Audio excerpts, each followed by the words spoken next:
हरिओम. भगवद्गीताबोध योगदास श्री जयगणेश जोशी यांनी केलेले निरूपण. अध्याय 17. श्रद्धात्रय विभागयोग.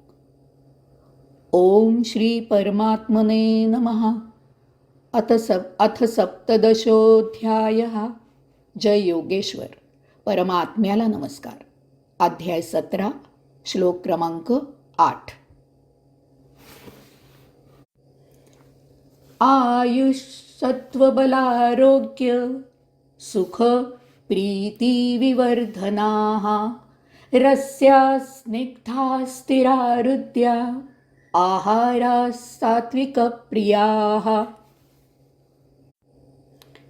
आयुष्य, शुद्धी, शक्ती, आरोग्य, सौख्य, संतोष वृद्धिंगत करणारे, रस उत्पन्न करणारे, स्निग्धता असलेले, टिकणारे, हृदयाला भिडणारे भोजन सात्विक व्यक्तीला प्रिय असते. सात्विक मनुष्याला कशा प्रकारचा आहार आवडतो ते येथे या श्लोकात भगवंत श्री सांगत आहेत. त्यांनी एक यादीच सादर केलेली आहे. कोण कसा किती काय खातो यावरून मनुष्य सात्विक आहे का नाही याची पारख करता येते. सात्विक अन्न कसे असते किंवा कसे असावे त्याचीही यादी आहे. किंवा कोणते अन्न सेवन केले असताना आपल्या अंगी तम आणि रजगुण निष्प्रभ होऊन आपल्यात सत्वगुण प्रभावित होतो त्याचीही यादी आहे. यावरून आपण आपले अन्न निवडावे. आयुष सत्व बलारोग्य सुख प्रीती विवर्धना. आयु, अन्न आयुष्य वर्धित करणारे असावे. अत्यंत दुर्मिळ असे हे मानवी जीवन नाश न करणारे अन्न असावे. मरण आपल्या हाती नाही, परंतु याचा अर्थ असाही नाही की अन्न जीवन संपवणारे असावे. सत्व, अन्नामुळे आपली नेहमी शुद्धी होत असावी. दूध तापवले की त्यातील सारतत्व म्हणजे साय तेवढीच वर येते. त्याप्रमाणे आपल्यातील सारतत्व म्हणजे जीवात्मा देहादी इंद्रियांवर वर्चस्व गाजवेल असेच अन्न सेवन करावे. याचा अर्थ केवळ देहादी इंद्रियांना संतोष देणारे, त्याचे चोचले पुरवणारे अन्न खाऊ नये. नेहमी आत्मप्रेरणेने आहार घ्यावा. बल, शरीराला शक्ती देणारे, बुद्धी वाढवणारे, स्मृती सतेज ठेवणारे, मनाला उन्नत करणारे अन्न खावे. आरोग्य, किती जगलो यापेक्षा कसे जगलो याला फार महत्त्व आहे. अंथरुणावर वर्षानुवर्ष खितपत पडून जगण्यापेक्षा सक्षम राहून जगण्यात स्वारस्य आहे. यासाठी पोषक असे अन्न भक्षावे. सुख, जीवनापासून आपल्याला नेहमी सौख्य प्राप्त झाले पाहिजे. क्लेश होऊ नये. तसेच दुःखात पिचत जगू नये. सौख्य दुःख निर्माण करणारे नसावे, तर आनंद वर्धित करणारे असावे. यासाठी योग्य तो आहार घ्यावा.